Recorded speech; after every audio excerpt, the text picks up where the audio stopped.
Blog Talk Radio.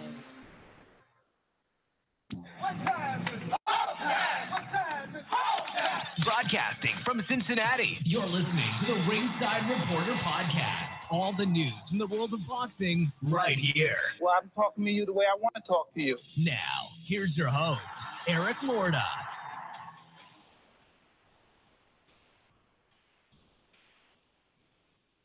And we are live. Welcome to the Ringside Reporter Podcast, where we talk about the latest boxing news. If it's related to boxing, we'll talk about it here. My name is Eric Lorta, and I'm here with my co-host, Ringside Robert, and England's adopted son, Joe Habib. And we have a great show for you today. And if you want to call and ask questions, you can call in right now at 323-870-3857. And we'll be here till about 9 o'clock tonight. And today, we're going to talk about an update on Adonis Stevenson. We have good news for Adonis Stevenson. Very good news, actually. So we'll talk about that. Amir Khan. Robert, your boy, Amir Khan, has landed himself in our train wreck of the week. And that should be a Beeb UK specialty. So you're not my problem. He's Beeb. Oh, wow. Please, Robert. Please. And the Ringside Reporter Podcast has a chance to do something that no other podcast on the planet has ever done. But first, we get started with Showtime. Dillian Whyte versus Dereck Chisora, the rematch. 12 rounds heavyweights. Man, Dillian Whyte may have scored the knockout of the year here over Dereck Chisora in the 11th round on Saturday at the O2 in London. This was an action-packed fight, man. Just like the last time these guys fought, they just got a style that seems to bring out the best in each other. They're just, for whatever reason, when you put these two in the ring, you will get a fight, and it's a good fight every single time. They just bring out the best in each other, man. The fight was back and forth. The one thing I noticed, man, is that both guys did pretty good body work. I thought Chisora actually worked the body a little bit better. Yeah. Chisora was deducted a point in round 8 and round 11. Horrible. Let me tell you this, man. Beeb, I don't know your feeling on it. I'll get you in a second here, man. But he threw a soft elbow after Whyte laid on top of him and forcing him down. You know how they get covered up? Yeah. Pushed him down. He was pushing him down, and Chisora threw like a soft elbow at him. Referee immediately took a point away, which I thought was nonsense. Ridiculous. The guy is laying on him. And why not take a point away from that guy if you're going to take a point? I think it should have just been a warning to both guys, and then they go on and fight. Because it was a close fight at that point. That being said, man, it didn't matter because moments later, Dillian Whyte landed a perfect counter left hook that dropped Chisora, and he wasn't moving. He was not moving. He looked like Tyson Fury did in that 12th round, only he didn't get up. Yeah. The time was 156 in the 11th. Dereck Chisora was actually up a point on 2 of the 3 scorecards at the time of the knockout. Yeah. So I thought Chisora was winning the fight also. Yeah, he was up on my card too. Yeah, I thought he was winning, man. He looked good. He really put everything into this fight. You could tell. After the fight, Dillian Whyte called out Anthony Joshua, and the two did a back and forth in the ring. Joshua stated in an interview later that he will fight Whyte next if he can't get Wilder in the ring. So it will be Joshua and Whyte next because that fight's not going to happen with Wilder. The one thing that Joe, maybe when he mentioned, would you like to see me and Dillian Whyte next? Because Anthony Joshua hopped up on the apron and said, would you like to see me and Whyte next? Let me hear it. I heard a lot of boos. It didn't sound like that was the fight they wanted to make. Yeah. Besides, they've already fought. What's the point? Yeah, well, Joshua said, well, we were just coming up and we fought, blah, blah, blah. And so, yeah, man, I mean, I thought it didn't sound to me like the crowd was too excited about it. I wasn't there. I might be wrong. But I don't know, man. Oh, Whyte deserves it. I mean, he's put in a few good performances in a row. He definitely deserves some type of title fight next. Yeah, he does. He's going to be the WBO #1 contender, and he's a WBC #1 contender. I mean, the guy's got to fight a championship fight soon. It's hilarious. I love what Chisora said too. He was kind of like ragging on Eddie Hearn. He's like, you got to get this guy a title shot. You know, you got to fight for your man. He said, he goes, you got to fight for your man. He should be fighting I Wilder. don't mind, He should be. I don't mind him getting a title shot, but since him and Joshua have already fought, what are we going to learn? Yeah, but that was a while ago. That was, how many years ago was that? You know what I mean? White's gotten a lot better since then. I think it's an interesting fight now. I don't hate it. Yeah, I don't hate it. Hate it. Okay. Yeah, I don't hate it. But he really should be fighting Wilder next. He should be. Well, Wilder's going to probably fight Fury in the rematch. So I'd rather see Joshua fight Dillian Whyte instead of Big Baby Miller. I think Dillian Whyte definitely deserves it more than Big Baby Miller. Yeah, but the thing is, I agree with you 100%. But he's how long? I mean, he's the #1 contender for the WBC and the WBO. Okay, and so I mean, he's been there for a while, and he just keeps winning. So yeah, I want to see. He deserves a shot. He does deserve a shot. Are there better fights out there? Yeah, there are better fights out there, but he definitely deserves a shot. Yeah, so I don't know, man. Did you think the point taken away in the 11th was warranted? Horrible.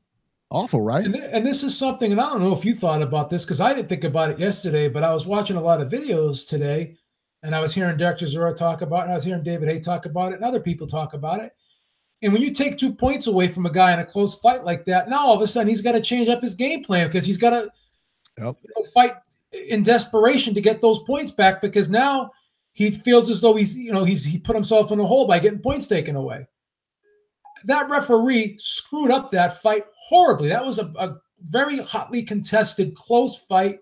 I had Chisora up, and you had Chisora up, but you take the points away, and now I don't want to cry over spilt milk, and I don't want to make excuses, because full credit to Dillian Whyte for landing that hook. I mean, that really, that hook pretty much sealed the deal on the fight. But at the end of the day, did that hook land partly because Chisora was changing up his game plan and fighting with a little bit more desperation than he normally would have fought with, because those points were taken away? I got to be honest, man. I don't think so. Because Chisora fought the same way the entire fight. Well, okay. He was really aggressive. I mean, he was really aggressive. There's a mental lapse there too. You're sitting there saying to yourself, "Oh shit, I got 2 points taken away," and then now maybe here's the flip side of that. Now maybe you fight passively because you don't want to get a 3rd point taken away. Right. Now you don't go to the body like you were going to. So it fucks with your head, in my opinion. I mean, is that is that going to take away from Dillian Whyte's brilliant performance? No, as ticky-tack as that point was. Yeah, they both were horrible. The other point was like on the belt line. The ref screwed this fight up. He ruined this fight. Yeah, I didn't like the ref. I really did not like the ref. Sucked. Too much into the fight. And that 8th round, I don't know, man. I don't know if I take a point away. I don't know. Don't take a point away in either situation. Yeah. So not very good. What now Anthony Joshua earlier in the week, after last week, he gave some interviews. Yep. And said, I think I want to come to New York City and fight. And the rumor was that he wants to fight Big Baby Miller in New York City. And they said, well, he's already got a date in April at Wembley. Well, Khan and Brooke have been going back and forth, and Khan, as usual, muffed his big shot. Who was Khan supposed to fight? Terrence Crawford. But now I guess this Brooke fight looks like it's going to possibly get done. I guess from what I heard, he says he wants Brooke now. So I'm sure he priced himself out of the Crawford fight as usual. He's the most overvalued guy. He overvalues himself so much, man. He blew a fight with Pacquiao. He blew a fight with Mayweather. He blew a fight with Crawford. He's just, I don't know, man. It's almost like he doesn't care about his career. I think he thinks of himself. He thinks too much of himself. I really do. I think he puts a huge value on his skill and his competitive ability and everything like that. It's just not there. It's just he's not the guy he thinks he is. He's not the star he thinks he is. No, he's not. But that being said, at the O2 Arena, they said they could put the Brooke in. They could possibly put a Brooke fight and Amir Khan fight there. So that would open it up for Anthony Joshua to come to the U.S. to fight Big Baby Miller. That fight doesn't look like it's going to happen. Joshua gave an interview today and said that he's going to fight Whyte. He wants to fight Whyte next if the Wilder fight doesn't happen. He said he's not going to fight Big Baby next. Yeah. So, and it sounds like it will take place in the O2. I mean, if surely, I mean, if it's in London or whatever, it's going to be Dillian Whyte. So, I think Joshua's. I think in April at Wembley. So. Well, that's what I mean. Wembley. I'm sorry. I think Joshua's been changing his tune lately. I think that he doesn't like the fact that people gave that Wilder Fury fight so much attention, and the way that fight ended, and how good a fight that turned out to be when a lot of people didn't think it would be. Yeah. I think that really is starting to have an effect on him now. Now he's looking to, now every other word out of his mouth is Wilder, where before he was so dismissive of Wilder. It's just, and then he comes out and says, well, I'm, Wilder says, I'm begging for a fight with him. He goes, I am begging for a fight with him. I want that title. So I think that, Wilder and Fury really put him on notice now. Now that, there's a lot of the attention, not all of it, but a great deal of attention was taken off him and put on Wilder and Fury. I don't think he likes that. I think he wants to be in the limelight. And I think it bothers him that fans aren't happy anymore with the fights that he's fighting. That, that Povetkin fight, that didn't have a lot of push behind it. A lot of people really weren't talking about that. There was no buzz behind that fight. None. And now he's going to fight Whyte. And as you said, the fans were booing for that. So, and all of a sudden he's asking the fans what they want. Whereas before he just did what he wanted to do. Now he's just so concerned because of all of the, negative, backlash that he's gotten for the way he's handled the Wilder situation. And it may not all be his fault, but the dismissive way he used to answer questions about Wilder, like there was no sense of urgency. And now that he found out that Wilder can have big fights without him, and seeing how that Fury fight turned out, as I said, now all of a sudden he feels as though some of this luster is being taken away from him and being put on those two guys. And I think that bothers him a lot. Well, one thing I love about this situation is now he's actually talking about coming to the U.S. as before. Yeah, because Fury did it. And Fury, got a lot of love over here. And now Fury can sit there and say, I won my title on the road, and I fought for another title on the road, and I should have won that one too. Right. And meanwhile, I think Fury was like saying he was talking about Joshua like he's a regional champion. I don't think he likes that. If you're a world champion, you got to fight everywhere, I guess. Yeah. And Wilder too. Wilder should go over there. Wilder should go over to the UK. Wilder's willing. I mean, Wilder was going to go to Russia to fight Povetkin, which whatever. I mean, that's a crazy move. I mean, I'm not against Wilder fight. Going over in the UK either. For that fight, he put his training camp in the UK, so he didn't have so far to go when he was going to go to Russia. Remember that? Yeah. Oh, I do. Yeah. So yeah, but I think the long and short of it is I don't think the Wilder, and I don't know who Wilder's fighting next. I don't know who Fury's fighting next. Certainly, I think they're going to fight each other. Yeah. I think the rematch will come off. I mean, it makes sense. It's not guaranteed, but that's the other thing too, is that he didn't mention Fury's name out of all this, and maybe because he doesn't have a title. I mean, but he said before that because Fury doesn't have a title, he doesn't want him. But after he beat Klitschko, the first words out of his mouth were Tyson Fury. Yeah. Yeah, because he was retired. Yeah, I mean, he was 400 pounds. And he knows that Wilder's not going to fight him in April. He knows it. Right. You got to know that, right? I mean, but it's a perfect opportunity because now he was, which I don't buy into, but a lot of people were saying he was afraid to fight Wilder. There was a fighter, they showed a clip of when he was in New York, this fighter, hey, baby, your microphone cut off. And we just lost. Yeah, we just lost you here. Let's get moving here to the PBC on Fox. We got Jamal Charlo versus Matt Korobov, 12 rounds for Charlo's WBC interim middleweight title. What is it, Robert? What is an interim middleweight title? What does that even mean? In other words, he's the interim WBC champion, which means eventually he would be in line to fight Canelo. Is there a reason to have an interim title? No. But one more thing on the Whyte Chisora fight, Eric. I'm disappointed in Showtime because they didn't publicize the fact that that fight was going to be on.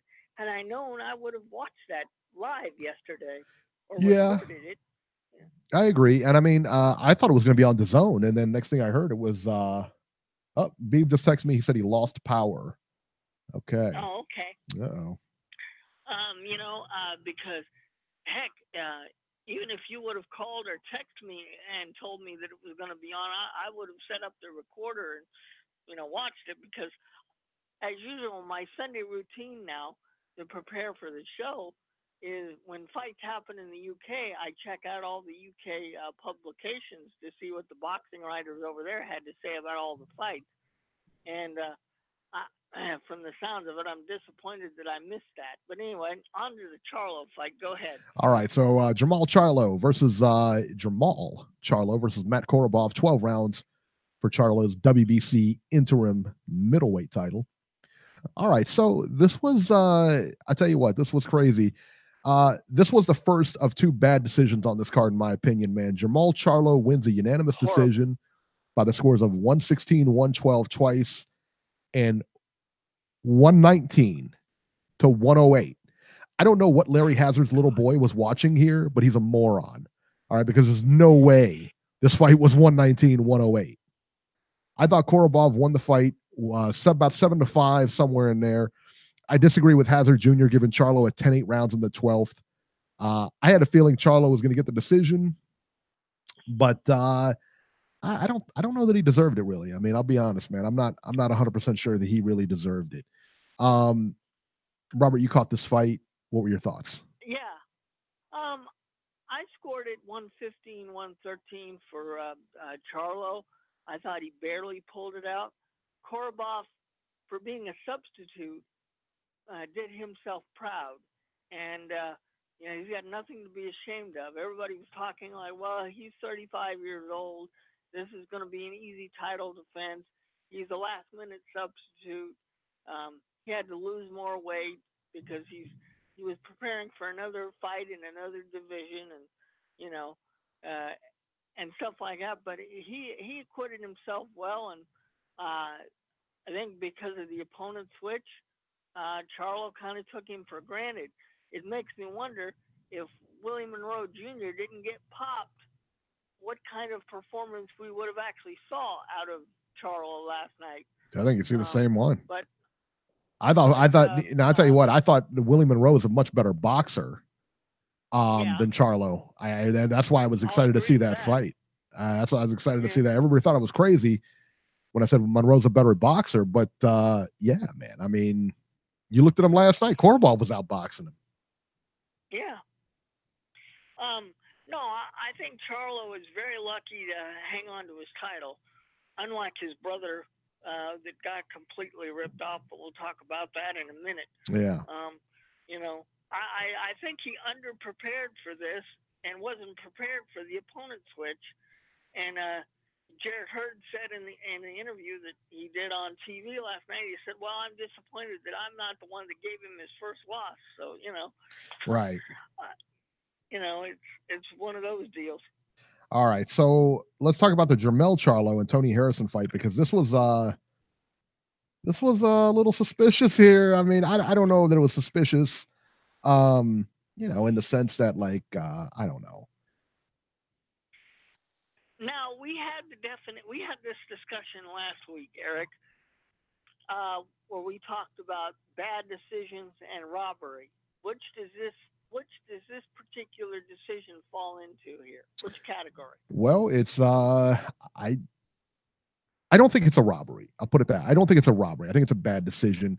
I don't think it's a robbery. Okay. Let me bring Beeb back on here. He's actually calling in.